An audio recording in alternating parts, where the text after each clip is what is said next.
നമസ്കാരം. ഞാൻ doctor Kurian Thomas. ഇന്ന് ഞാൻ സംസാരിക്കാൻ പോകുന്നത് വൈറ്റമിൻ B12 ഡെഫിഷ്യൻസി എന്നതിനെക്കുറിച്ചാണ്. പ്രധാനമായും വൈറ്റമിൻ B12 എന്നതിൻ്റെ കുറവ് കൊണ്ട് എന്തൊക്കെ ന്യൂറോളജിക്കൽ പ്രശ്നങ്ങളുണ്ടാകാം എന്നതിനെക്കുറിച്ച്. നമ്മുടെ ശരീരത്തിന് ആവശ്യമുള്ള വളരെ പ്രധാനപ്പെട്ട ഒരു വൈറ്റമിനാണ് വൈറ്റമിൻ B12. ഏതൊക്കെ ഭക്ഷണ സാധനങ്ങളിലാണ് വൈറ്റമിൻ B12 അടങ്ങിയിരിക്കുന്നത്? നോൺ വെജിറ്റേറിയൻ ഫുഡുകളിൽ നോർമലി തന്നെ വൈറ്റമിൻ B12 ഉണ്ട്. എല്ലാത്തരം മാംസാഹാരങ്ങളിൽ, പിന്നെ മുട്ട, പാലിൻ്റെ ഡയറി പ്രോഡക്ട്സിലെല്ലാം വൈറ്റമിൻ B12 ഉണ്ട്. വെജിറ്റേറിയൻ ഫുഡ്, പ്ലാന്റ് ബേസ്ഡ് ഫുഡിൽ വൈറ്റമിൻ B12 വളരെ കുറവാണ്. അതുകൊണ്ട് തന്നെ വെജിറ്റേറിയൻസിൽ, അതും സ്ട്രിക്റ്റ് വെജിറ്റേറിയൻസിൽ കോമൺ ആയി കാണാറുള്ള ഒരു പ്രശ്നമാണ് വൈറ്റമിൻ B12 ഡെഫിഷ്യൻസി. പിന്നെ ഫോർട്ടിഫൈഡ് ആയിട്ടുള്ള ഫുഡ്സ് എന്ന് വെച്ചാൽ വൈറ്റമിൻ B12 ആഡ് ചെയ്തിട്ടുള്ള പല സിറിയൽസ്, അങ്ങനെയുള്ള കാര്യങ്ങളൊക്കെ ഇന്ന് വെജിറ്റേറിയൻസിന് ലഭ്യമാണ്. വൈറ്റമിൻ B12 ഡെഫിഷ്യൻസി ന്യൂറോളജിക്കലി എന്തൊക്കെ പ്രശ്നങ്ങളാണ് ഉണ്ടാക്കുക? ഏതൊക്കെ തലച്ചോറിൻ്റെയും ഞരമ്പിൻ്റെയും ഭാഗങ്ങൾക്കാണ് വൈറ്റമിൻ B12 ആവശ്യമായിട്ടുള്ളത്? വൈറ്റമിൻ B12 ആവശ്യമുള്ളത് 1. ശരീരത്തിലെ ഞരമ്പുകൾ, 2. നട്ടലിലെ സ്പൈനൽ കോഡിൻ്റെ ഉള്ളിൽ തന്നെ പോസ്റ്റീരിയർ കോളം, അത് ബാലൻസിനായിട്ടുള്ള സ്ഥലമാണ്. 2. കോർട്ടിക്കോ സ്പൈനൽ ട്രാക്ട്, ശരീരത്തിൻ്റെ ബലത്തിനായിട്ടുള്ള സ്ഥലം. 3. വൈറ്റമിൻ B12 ആവശ്യമായിട്ടുള്ളത് തലച്ചോറിന് തന്നെയാണ്. അപ്പോൾ വൈറ്റമിൻ B12 ഡെഫിഷ്യൻസി ഉണ്ടെങ്കിൽ, അളവ് കുറവാണെങ്കിൽ ഒരാളുടെ ശരീരത്തിൽ എന്തൊക്കെ ന്യൂറോളജിക്കൽ പ്രശ്നങ്ങൾ ഉണ്ടാകാം? ഏറ്റവും കോമണായി വൈറ്റമിൻ B12 ഡെഫിഷ്യൻസി ഉണ്ടാക്കുന്ന പ്രശ്നം പെരിഫറൽ ന്യൂറോപ്പതിയാണ്. പെരിഫറൽ ന്യൂറോപ്പതിയെ പറ്റി നമ്മൾ മുമ്പ് സംസാരിച്ചിട്ടുണ്ടല്ലോ. കാലിൽ മരവിപ്പ്, തരിപ്പ്, പുകച്ചിൽ, ഇങ്ങനെയുള്ള പ്രശ്നങ്ങൾ ഉണ്ടാകുന്ന, നടക്കുമ്പോൾ ബാലൻസിനൊക്കെ പ്രശ്നം ഉണ്ടാകുന്ന അസുഖമാണ് പെരിഫറൽ ന്യൂറോപ്പതി. പാദത്തിൻ്റെ അടിയിൽ എന്തോ പറ്റിപ്പിടിച്ചിരിക്കുന്ന പോലെ ഇരിക്കുക, കൈകൾക്ക് മരവിപ്പ് വരിക, തരിപ്പുണ്ടാവുക, ഇതൊക്കെയാണ് പെരിഫറൽ ന്യൂറോപ്പതിയുടെ ലക്ഷണങ്ങൾ. വൈറ്റമിൻ B12 ഡെഫിഷ്യൻസിയിൽ ഒരു glove and stocking pattern neuropathy ആയിരിക്കും. എന്ന് വെച്ചാൽ കയ്യിലൊരു ഗ്ലൗസ് ധരിച്ചതുപോലെ, കാലിലൊരു സോക്സ് ധരിച്ചതുപോലെ ആ ഭാഗത്തായിരിക്കും ന്യൂറോപ്പതിയുടെ സിംറ്റംസ് ഉണ്ടാവുക. രണ്ടാമത്തെ പ്രശ്നം വൈറ്റമിൻ B12 ഡെഫിഷ്യൻസി കൊണ്ട് സ്പൈനൽ കോഡിന് ഉണ്ടാകുന്ന പ്രശ്നങ്ങളാണ്. ഇതിൽ പോസ്റ്റീരിയർ കോളം എന്ന് പറയുന്ന ഭാഗം ബാധിക്കുന്നത് കൊണ്ട് രോഗികൾക്ക് വേച്ചു പോവുകയും ബാലൻസിന് പ്രശ്നങ്ങൾ ഉണ്ടാവുകയും ഉണ്ടാകും.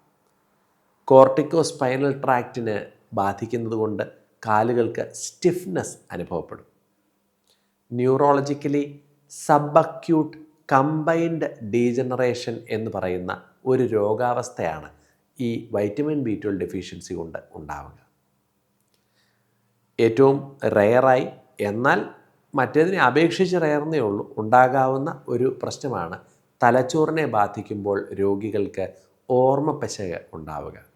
ഓർമ്മപ്പശക് കൂടാതെ പെരുമാറ്റത്തിൽ മാറ്റങ്ങൾ വരികയും ചിലപ്പോഴൊക്കെ മാനസിക വിഭ്രാന്തിയിലേക്ക് വരെ വൈറ്റമിൻ B12 ഡെഫിഷ്യൻസി നയിക്കാം.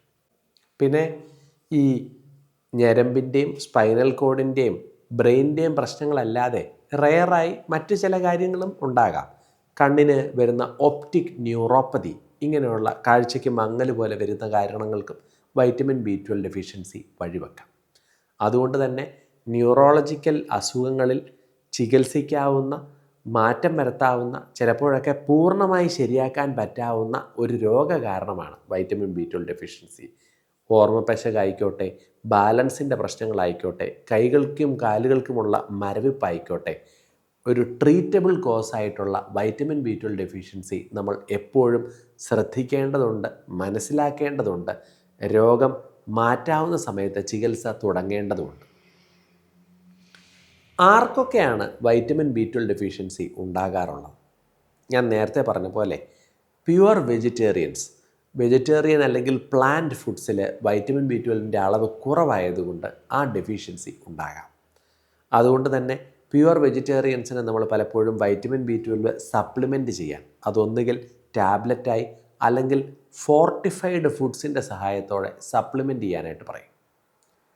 രണ്ടാമത് മാലബ്സോർപ്ഷൻ എന്ന് പറഞ്ഞാൽ നമുക്ക് ഈ നമ്മുടെ വയറിൽ നിന്ന് വൈറ്റമിൻ B12 ഉള്ളിലേക്ക് വലിച്ചെടുക്കുന്നതിന്, അബ്സോർബ് ചെയ്യുന്നതിന്, കഴിക്കുന്ന ഭക്ഷണത്തിലുള്ള വൈറ്റമിൻ B12 അബ്സോർബ് ചെയ്യുന്നതിന് തടസ്സമുള്ള ആളുകളിൽ വൈറ്റമിൻ B12 ഡെഫിഷ്യൻസി ഉണ്ടാകാം.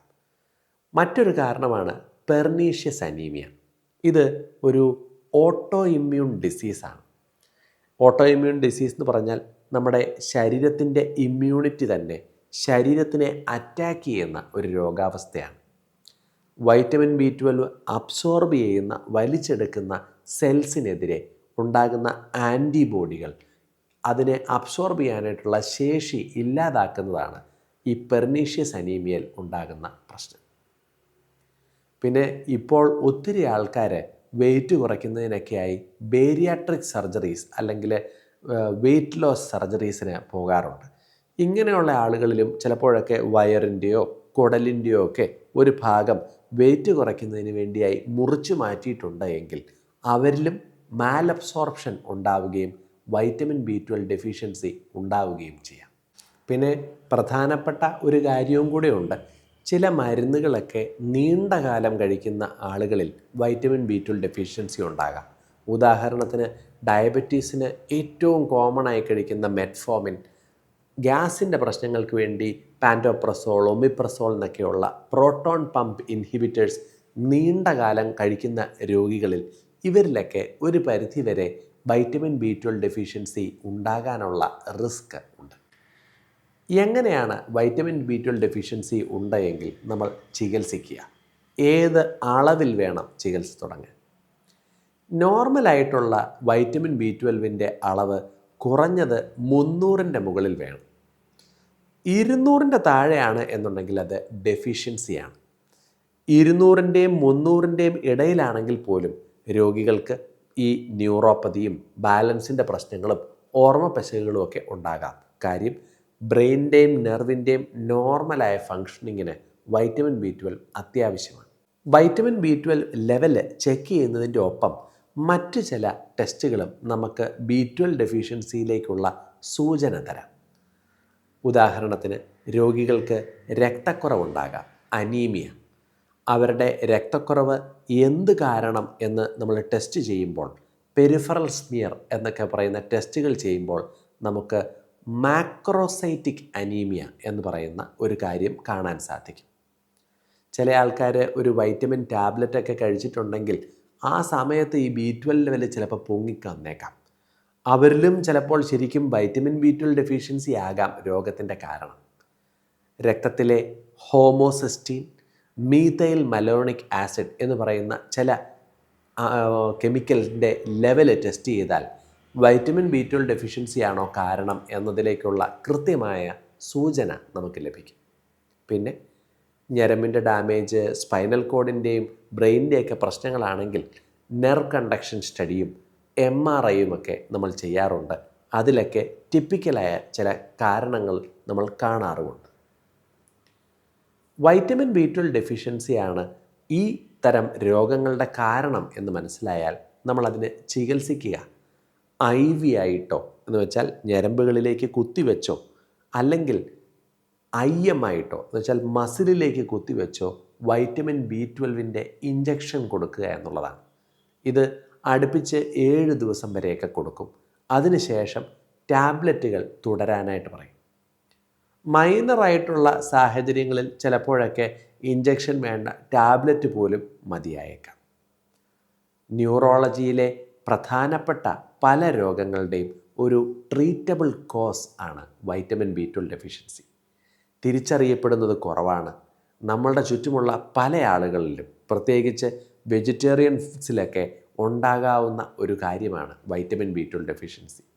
നേരത്തെ തിരിച്ചറിഞ്ഞ് ചെറിയ രീതിയിൽ സപ്ലിമെൻറ്റ്സ് എടുത്താൽ വലിയ വലിയ പ്രശ്നങ്ങളിലേക്ക് പോകാതെ നമുക്ക് രോഗികളെ ശരിയാക്കാൻ സാധിക്കും. നന്ദി.